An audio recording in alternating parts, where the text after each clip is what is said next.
Hizkuntzaren keinua liburutik, Patxi Zuizarretaren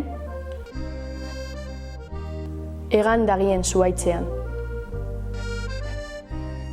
Egan dagien zuhaitzean. Irazoki poetak kontatu zigun, bere amak erditzean aurra galdu zuela, hil egin zitzaiola, eta beraz, anaiarik gabe geratu zela bera. Aitak orduan, hilobi gizako bat prestatu zuen baserri alboko gereziondo baten azpian, eta amonak antzelurperatu zuen aurra, aingerutan hildako mutikotzoa. Eta poeta gereziondoaren adarren artean jostatzen zen, eta gerezien garaia heltzean, astiro jaten zituen alegozoak, eta gero ezurrak ahoan izaten zituen, luzaroan, anaia hilak lur barnetik bidalitako hitzak bailiran. Gereziak anaiaren mezuak ziren. Ribasen protagonista batek, goizero, gerezi bat eskaintzen zion maitaleari. Hark begi beroekin begiratzen zion, bekatu begiekin bere egiten zuen gereziaren haragia, eta gurtzerakoan musuarekin batera hezurra ematen zion. Ahotik ahora.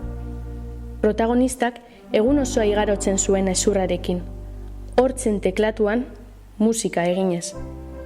Eta gauero, maitalea itzultzean, musuarekin batera itzultzen zion gereziaren hezurra. Hezurrak amodioaren froga ziren. Kirmen Uribek kontatu zuen Bilbon bizi ziren haur batzuek mungiko baserri batera joateko usadioa zutela, eta gereziondo zahar baten alboan jostatzen zirela. Baina gereziondo zaharra gaixotu egin zen, eta usteldu, eta erroetatik erauzi behar izan zuten. Haurrak jostatzera itzuli, eta larrea utzik ikustean, larritasunez, zuhaitzaz galde egin zioten aitari. Orduan, hark, argitu zien, bazirela txoriak likaz harrapatzen zituztenak, baina oraingoan, gereziondoko adarretan lika asko, lika gehiegi ipini zutela, eta ehundaka, milaka txori itxatzirik geratu zela. Eta enbeste izanik, azkenean arbolak berak ere, egan egin zuela txoriak egaka astean. Eta begiratzeko bestela zuloari, txoriek zuhaitza erro eta guzti nola atera zuten. Gereziondoak egan egiteko gai dira.